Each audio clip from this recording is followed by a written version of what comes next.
Hello and welcome. So, we are just starting off by showing the messiness of my living room right now. So, this was after Christmas, and I'm just going to try to get things back where they belong and organized and just get my life back on track a little bit. So, this is, like I said, what my living room looks like before I started cleaning. I didn't end up doing this area over here very much.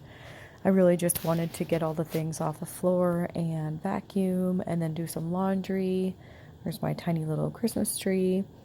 And I haven't taken that down yet. I'm not exactly sure when I want to take it down, but I'm kind of slowly taking down my decorations. To be honest with you, I still had some of my Halloween decor out just because I liked it so much, and so I'm finally getting around to putting that away. But first, I started with trying to clean up everything off the floor, starting with my daughter's bar and mat. I would highly recommend getting those if you have the space for them and you have a kiddo that loves to climb or roll around. My daughter is currently in gymnastics class, and so she loves to play on her bar and her mat. I wish I could leave it out all the time, but that just doesn't happen because we have such a small space right now. And I know you saw me take those pillows out of a plastic garbage bag, and that's just because we had lice a while ago at my house. Well, not at my house really, but my daughter had it in her hair. And so I have just getting around to finally feeling good enough to take those out of the plastic. Same with her little chair. I had some, like a garbage bag over the top of that. And then we have like her entire Barbie set here in our living room. It's a lot of stuff and it's kind of overwhelming, but she does really love to play with it. And so I'm just, like I said, getting everything organized, cleaning things up, putting them back where they need to go so we can kind of make this space look a little bit nicer.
Finally got everything off the floor, so now I'm just gonna go in with my vacuum. I've raved about this vacuum before, so if you've been here, you already know that. But I do love my cordless Shark. It is just the best. Maybe one day Shark will sponsor me and I can get a new vacuum, but I just love it so much. It's just so convenient and it works pretty well. I have a pretty small apartment, but I really love using this for all of the carpet. I feel like it gets up so much dust that you can't see, and that's probably my favorite part about it. It's also really easy to clean. I haven't cleaned it in a while, which is pretty bad, I know, but I know that I need to do that, but I'm trying to vacuum pretty regularly, like once a week, all of the rooms that I need to. Anyway, so now first I want to apologize for this camera angle. I thought it was a lot lower. I have put it up like in another cabinet, and or maybe it's on the top of my fridge. I can't remember, but I thought this looked a little better, so I apologize for that. Still working on trying to find a new ring light that will hold my really heavy phone. And it's taken me a little bit of time to figure that out. And so, as you can see, I'm just putting dishes away from my dishwasher, just getting everything organized. I had this shelf pretty organized, and it gets pretty cluttered very quickly, I would say. But this video, I know, seems a little bit random, but it's just some things over the weekend that I needed to get done, kind of like bare minimum things. And this was the next day. I just didn't have time to do all of this, and I think, to be honest with you, I forgot to run my dishwasher, and so I had to do it that day, like in the morning. I try to run it at night just because it makes it easier. It's kind of loud, so it's nice to have it running late at night when you can't really hear it. And it just is nice to wake up to clean dishes, even if you have to put them all away. I'm just curious, does anyone else like to run their dishwasher at night, or do they do it in the morning? So I just also put in here, I made some honey mustard chicken and broccoli. I got a new cookbook for Christmas, and so I just wanted to stick this recipe in here. I will try to link it down below. This was actually pretty good. It wasn't as good as I was expecting, but it was actually pretty delicious. I do really like honey mustard though. And then I baked some cookies. This is obviously like pre-made cookie dough, but they had these little mini cookies. I think it was like Nestle Toll House that the brand was. But I was just kind of craving like a little bit of a snack, and they had, like I said, these tiny little mini cookies, so I made those to kind of go with a little bit of another part the very end of my video, so kind of stay tuned for that. And then I am just sorting laundry and watching Gossip Girl. I've seen this series Gossip Girl like probably 2 or 3 times already, but does anyone else like kind of comfort watch shows they've seen? I do this a lot. I have like a couple different TV shows that I like to rotate through, this being one of them, and I saw it on Netflix and I was like, what the heck? It's just really easy. You don't have to like fully pay attention or watch it, and that's kind of what I like about like rewatching series, is like if I miss a part, I like know what's happening and I don't have to go back and rewind or figure out where I left off, because I can pretty much remember everything. So I've kind of continued to do that with a lot of the shows, but I do like to start a new series if I can. I haven't really started anything recently. I'm trying to think. I think probably the most recent show I watched was like a series, was either like a crime series or The Secret Lives of Mormon Wives was probably the last one that I watched. That was somewhat new all the way through. I just feel like I don't have a whole lot of time to watch movies or TV shows, but I do like to have things going in the background, either when I'm working or when I am doing something like this, which is kind of sorting laundry or just doing a little project in my living room.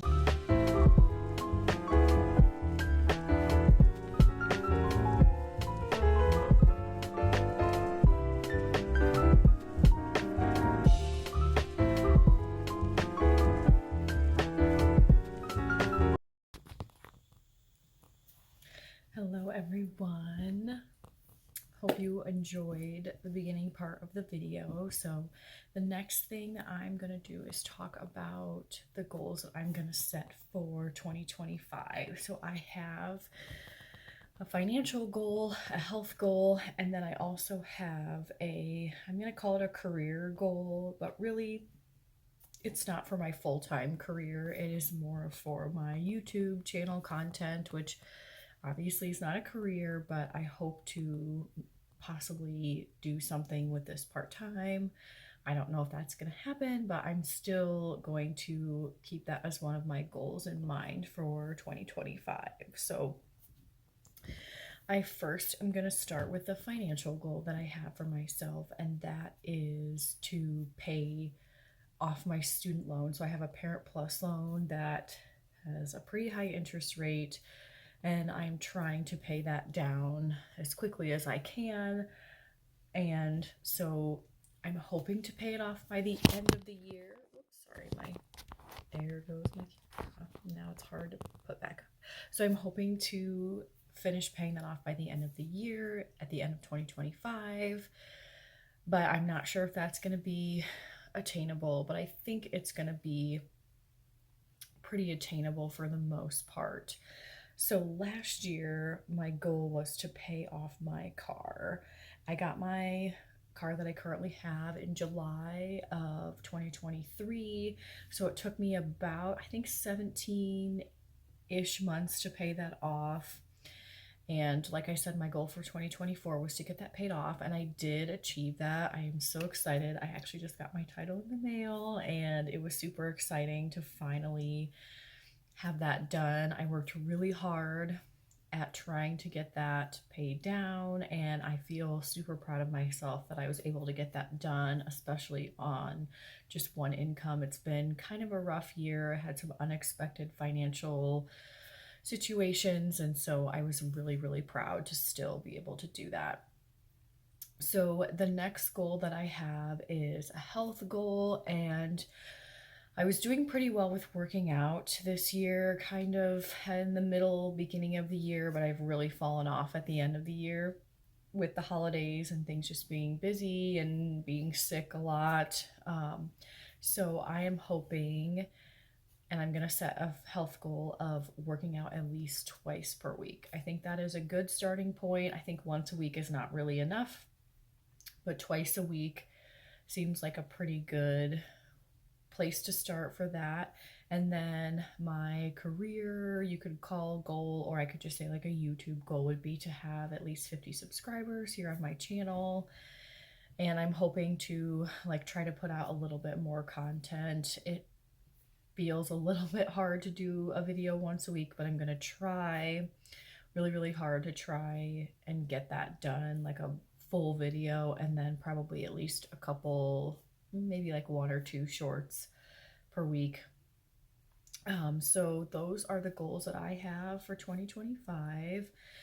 And I guess I should mention, when I used to do like a different side of case management for my job, we would talk to clients about having goals that were, they call them SMART goals. So it's an acronym for specific, measurable, attainable, realistic, and time, I think is how we would talk about that acronym. And that can be really helpful when you're goal setting. So making sure it's something that you're going to be able to attain, that it's specific, it's realistic, and then like putting a time limit on your goals. So I guess I don't have like a time limit for my health goal, but I think at least, like, because it's per week, that will kind of help me with the time for that one. And then for my financial goal, I did want to hopefully do that at the end of the year. And for YouTube, I'm hoping like maybe in the next 6 months, I would be able to have 50 subscribers. But I think the good thing about goals is if you reach them earlier, you can kind of cater them or look at them and think like, how can I, make this look differently? Or how can I, like, for example, if I got 50 subscribers, in the next 6 months, I could say like, okay, well, in the next 3 months, I want to get this many. or I want to have 75, or whatever that looks like. If I get my loan paid off, then I'll start working on the other loans or the other debt that I have. So I am super excited and hopefully going to stay motivated to get these accomplished. I am going to write them down because I feel like that makes me feel a little bit better about them, and I'm a little bit more motivated. You could also put them on like sticky notes, put them in your bathroom, by your bed, whatever works best for you, so that you remember this is what you're working towards. Because I think sometimes it can be hard. We can get kind of lost. I felt like that a little bit last year. I didn't write down my goals. Really, the only one I had for myself was my financial goal. But I feel like this year I'm going to be try to be more intentional and be a little bit more motivated to get these done. So thank you guys so much for watching. Please like and subscribe. If you have any ideas of any videos you'd like to see, you can comment them down below always in any of the videos that I have. Like I said, thank you guys so much. Happy New Year. I'm hoping to get this posted before the new year. But like I said, thank you so much for watching, and I hope to see you in my next one. Bye, guys.